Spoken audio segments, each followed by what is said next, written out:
그렇게 해보시면 될 것 같고요. 예, 이조셉님 반갑습니다. 거품료가 나오는 이유는 무엇인가요? 거품은요, 간에서 물질들을 충분하게 분해하지 못하고 그게 소변으로 빠져나와서 주로 단백질이 분해되다가 말아버린 이런 것들도 있을 수 있습니다. 단백뇨가 나오는지도 한번 체크를 해보시고요. 네, 뭐 여러 가지 이유야 있겠습니다만은 어떤 물질들, 몸 바깥으로 배출되어져 나가는 물질들이 충분하게 간에서 분해가 되어지지 않는 경우에 저런 현상들이 많이 나타나더라. 비타민C를 열심히 한번 드셔보시고요. 염분도 제대로 먹고 있는지 체크를 한번 해보시고요. 그렇게 하셔서 살펴보시면 될 것 같습니다. 50세이고 가끔 피곤한 거 외에는 건강한 편입니다. 술을 이틀에 한 번 마시며 영양제 골고루 챙겨 먹고 있습니다. 네, 술이 원인이 되기도 하겠죠. 그리고 피곤한 거, 네, 저 피곤한 거를 없애야 됩니다. 저 피곤한 거를 빨리빨리 없애지를 못하기 때문에 거품료가 생기기도 하죠. 예, 그리고 거품의 정도는 어떤 사람은 좀 심하고 어떤 사람은 적고 뭐 이렇게 차이는 있고요. 몸의 상태에 따라서 매일매일 변화도 있습니다. 그래서 되도록이면 적게 나고 안 나게 하는 것이 가장 좋기는 하겠지만 저 거품료를 빨리 없애는 방법 알려드리도록 하겠습니다. 실리마린 밀크 시설을 드시면 거품료가 사라집니다. 뭐라고요? 밀크 시설 실리마린이 들어있는 거 그걸 드시면 사라집니다. 권장량의 한 2배 정도 드셔보십시오. 뭐 일단은 뭐 실제적으로 이제 어떻게 변화가 일어나는지 체크를 해 가면서 양은 바꾸어 보시면 될 것 같습니다. 참고하셔서 한번 해보시기 바랍니다. 정필기님 반갑습니다. 항산화제는 여러 가지를 함께 먹는 게 훨씬 더 효과가 있는지 궁금합니다. 맞습니다. 여러 가지를 함께 먹는 게 좋습니다. 이게 다 흡수되어져 가지고 혈관으로 들어가야 되고요. 혈관에 돌아다니면서 항산화를 시켜 주고요. 그 다음에 혈관의 바깥쪽에 세포로 가가지고도 항산화를 시켜주고요. 세포 속에 들어가서도 항산화를 시켜준다고 보시면 됩니다. 그래서 항산화제 중에서 글루타치온은 분해되어져서 다시 흡수되어져 가지고 글루타치온을 만들어서 항산화를 세포 속에서 항산화를 시켜주는데 이용이 되어진다라고 보시면 될 것 같고요. 또 이 뇌세포의 항산화에도 굉장히 크게 기여를 하고 있는 것이 글루타치온이다.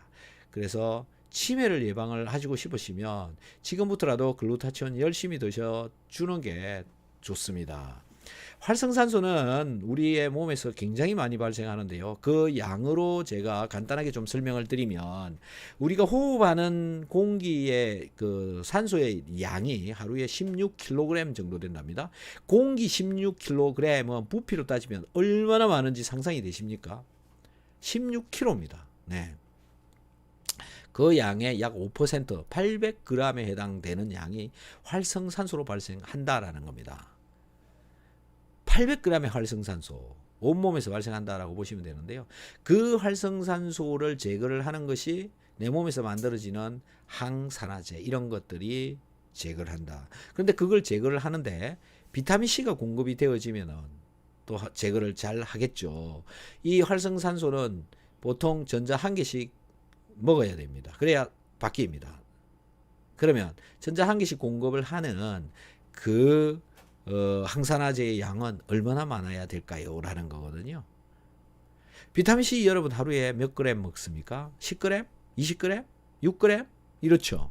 발생되어지는 활성산소 양 800g입니다. 따라가겠습니까? 그렇게 먹어가지고. 그래서 다양한 것을 많이 먹는 게 항산화를 시키는데 도움이 굉장히 많이 된다. 물론 발생된 활성산소를 100%다 제거해버리는 것도 바보 같은 짓입니다. 어느 정도는 남아있는 게 좋죠. 내 몸에서 발생되어진 활성산소는 내 몸에 있는 각종 바이러스를 산화를 시켜서 없애버리기도 하기 때문에 그렇습니다.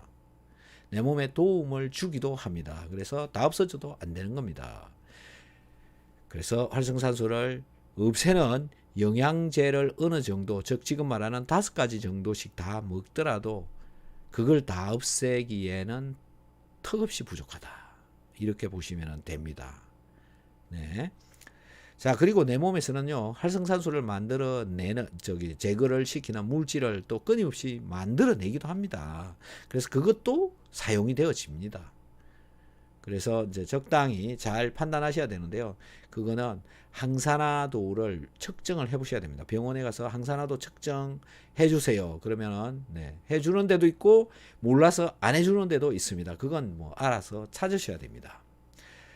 네, 그래서 골고루 함께 드셔 주시는 게 좋고요. 대부분 오메가3 기름, 네, 그런 거하고 같이 섭취를 하는 게 흡수를 좀 더 잘 할 수 있다고 생각합니다. 그렇게 해보시면 될 것 같고요. 이호호님 반갑습니다. 전기 온수 매트로 지지고 싶은데 사용해도 되는지요? 네, 그렇게 해도 좋습니다. 전기 온수 매트 꼭 사용하시는 게 좋고요.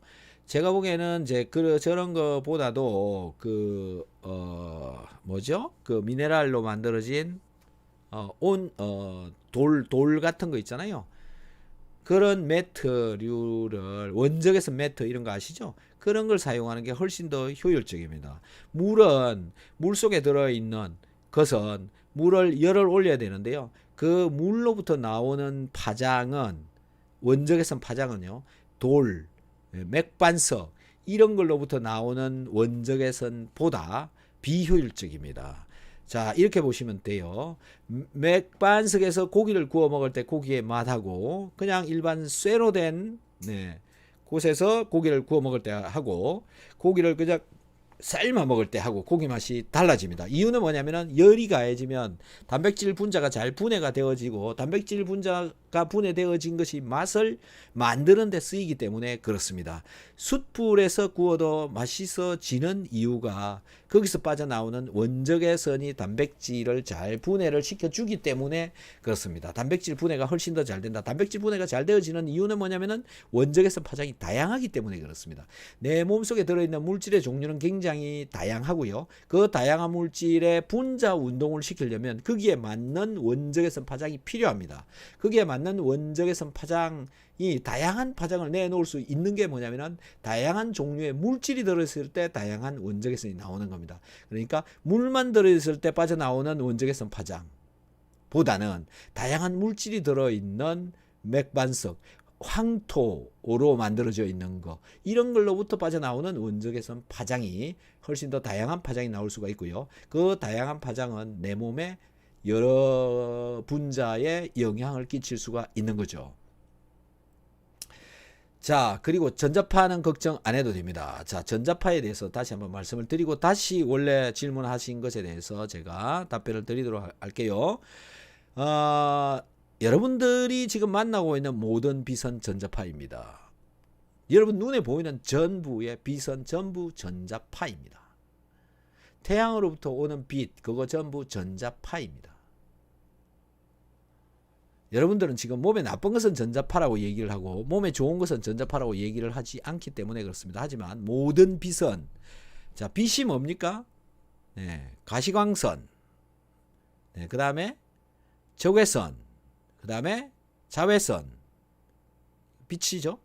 알파선, 베타선, 감마선, 이거 방사선이죠. 이거 전부 전자파입니다. 빛은 전파와 자파로 만들어져 있기 때문에 전자파다 이렇게 얘기를 하는 겁니다. 핸드폰에서만 나오는 게 전자파다? 아니죠. 네. 빛은 전부 전자파라고요. 그래서 자외선도 전자파예요. 그리고요, 가시광선, 눈에 보이는 이 빛도 전부 전자파예요. 그리고 원적외선도 전자파예요. 그런데 원적외선은 좋다고 그러고 자외선은 싫다고 그러고 핸드폰도 전자파라고 싫다고 그러고 이렇게 얘기를 하고 있는 거죠. 착각하고 있는 겁니다. 온수 매트에서 나오고 있는 건 원적외선입니다. 그것도 전자파입니다. 그런데 몸에 이로운 전자파죠. 그러니까 전자파에는 몸에 이로운 것도 있고 몸에 나쁜 것도 있고 사용하는 용도에 따라서 똑같은 것인데도 나쁘게 작용할 수도 있고 좋게 작용할 수도 있는 겁니다. 예를 들어서 방사선. 방사선을 몸에 쐬면 나쁠 수도 있지만 방사선을 가지고 치료를 하기도 하고 영상의학에서는 방사선으로 사진을 찍기도 합니다. 그러니까 다르죠. 마찬가지입니다. 전자파도 전자레인지에서 나오는 전자파 네, 밥을 데펴 먹을 수가 있습니다. 국물을 데펴 먹을 수 있습니다. 좋죠? 근데 거기 눈을 집어넣고 쳐다보고 있으면 문제가 생기는 겁니다. 그런 겁니다. 그래서 여러분들이 지금 사용하고 있는 무슨 온 매트 이런 거 있잖아요. 거기서 전자파가 나온다라고 이야기하고 있는 그 자체가 넌센스입니다. 이렇게 판단하시면 됩니다. 저 온수 매트를 쓰든 저 온돌 매트를 쓰든 뭐 맥반석 매트를 쓰든 간에 그게 나한테 좋으면 전자파가 나와도 쓰는 게 맞습니다. 근데 난 그거 쓸 필요도 없고 뭐 하고 싶지도 않아. 근데 전자파가 좀 있어. 그러면 안 해도 돼요. 근데 원적외선 파장이라고 하는 전자파가 나오는 거고요. 그 전자파는 여러분 몸에 엄청난 영향을 주는 겁니다. 온돌방이 주는 효과를 내는 거죠. 온돌방에서 나오는 그것도 전자파입니다. 원적외선 전자파. 그래서요. 몸을 따뜻하게 하는 것은 굉장히 중요하고 내가 섭취하고 있는 모든 영양소, 내가 활동하고 있는 모든 행위는 나의 체온을 유지하기 위해서 하고 있는 행위입니다. 체온을 유지하는데 온수 매트를 쓴다? 훨씬 좋은 거잖아요. 도움이 되는 겁니다. 그래서 쓰시는 게 좋고요. 체온을 최대한 따뜻하게 만들어주는 게 좋은데 36.5도 이상 무조건 만들어라. 그 아래로 내려가 있으신 분들은요. 정말 비상이라고 생각하시면 됩니다. 비상 걸렸다. 그 정도로 위험한 것이니까 36.5도 이상이 나오도록 엄청난 노력을 하시는 것이 좋습니다. 엄청난 노력이요. 그렇게 하셔서 건강한 또는 개운한 그런 날들을 만드셔야 되는 거죠. 전자파 걱정하시지 마시기 바랍니다. 서미희님, 당뇨 있는 사람도 비오유키소 해도 되나요? 당뇨 있으신 분들은 비오유키소를 꼭 하시는 게 낫고요. 저기에다가 소화효소제를 하나 더 섭취를 하는 게 좋습니다. 당뇨의 경우에 대사가 잘 안 되는 거잖아요. 무슨 대사가 안 되는 겁니까? 포도당 대사가 안 되는 것이고, 포도당 대사가 잘 되도록 하는데 필요한 게 뭐냐면 산소가 필요하고요. 근육이 필요하고요. 마그네슘이 필요합니다. 그 다음에 산소를 운반시키는 데는 비타민C가 필요하죠. 그 다음에 오메가3는 혈관도 튼튼하게 해주고 장도 좋게 만들어주고 특히 뇌세포에 도움도 많이 된다. 혈관벽도 좋게 도와준다. 혈관벽에 플라그가 끼는 것도 막아줄 수도 있다. 그 다음에 BOU가 유산균이잖아요. 장을 튼튼하게 해 주어야 되는 것이고 장이 튼튼하면 장 누수를 막을 수가 있고 그 다음에 포도당이 갑자기 들어가는 것도 막아줄 수가 있습니다. 키토산 역시 포도당이 갑자기 피 속으로 많이 들어가는 것도 막아줄 수가 있고 천천히 들어갈 수 있도록 해준다. 그 다음에 소화가 제대로 되어지지 않은 단백질 분자를 붙잡고 변으로 빼내준다. 그 다음에 지방도 붙잡고 빼내준다. 이런 효과와 기능이 있는 겁니다. 그래서 비오유키소 꼭 하면 좋고요. 비오유키소의 소는 소금입니다. 당분을 포도당을 대사를 잘 시키는데 필수적으로 필요한 것이 소금이죠. 왜 그러냐? 내 몸에 포도당을 소비를 하는 곳이 어디냐면 근육입니다. 근육에서 포도당 대사를 잘 시키려면 그 근육이 0.9% 소금 물속에 들어있을 때 가장 활성화되어져 있다고 보시면 됩니다. 당뇨 환자분들 염분 농도가 낮으면 당 소비가 잘 안 됩니다. 그래서 그런 영상들 좀 찾아서 보시면 될 것 같고요. 그 다음에 소화가 잘 되는 게 중요하죠. 소화가 잘 되도록 해주는 것은 소금과 비타민C가 만나면 위산이 되어지고 음식을 잘 녹을 수 있도록 해주는 겁니다. 그래서 또 먹어야 되는 거죠. 소금을. 그 다음에 소화가 잘 되도록 해주는 것이 소화효소제가 있습니다. 나이가 들어가면 소화가 제대로 안 되는 경우가 종종 있고요. 어떤 날 어떤 음식을 먹었을 때 소화가 잘 안 되는지 알 수가 없습니다. 그래서 그냥 영양제로서 소화효소제를 매 식사 때마다 한 개씩 그냥 먹는 겁니다. 그게 앞으로 지혜롭게 살아가는 방법이다. 이렇게 보시면 되죠. 그리고 원적외선 매트를 깔고 자는 겁니다. 이 추운 겨울에. 온돌 문화가 좋을까요? 침대 문화가 좋을까요? 체온을 높이는 것은 어느 쪽이 더 유리합니까? 그거는 온돌방 지금 여러분들이 그 매트 같은 데서 안 잡으셔도 잘 모르실 건데요. 한번 익숙해져 보시면요. 훨씬 신진대사가 그 온돌, 매트, 네, 뭐 이런 온수 매트 이런 데서 주무시는 게 신진대사가 잘 됩니다. 왜 그러냐면은 몸의 체온이 올라가면 효소 반응 속도가 빨라지기 때문에 그렇습니다. 그래서 따뜻하게 해야 된다. 소화가 잘 되도록 해줘야 된다. 소화 효소제를 먹고 따뜻한 곳에서 주무신다. 네, 그렇게 해야 몸이 더 건강해진다. 이렇게 보시면 되죠. 당뇨 조절이요. 비오유키소 소화효소제, 그 다음에 마그네슘입니다. 비타민 B 복합, 네, 복합 비타민 B군이 들어있는 거, 이런 것들도 같이 한번 드셔 보시기 바랍니다. 그러면 뭐 대사가 되는데 굉장히 도움이 많이 될 것입니다. 질문, 네, 빨리 올려주시면 답변을 해드리도록 하겠습니다. 질문 부탁드립니다. 옛부터 장수의 비결은 소식이라 했습니다. 과다한 음식물로 혹사당하는 우리의 몸.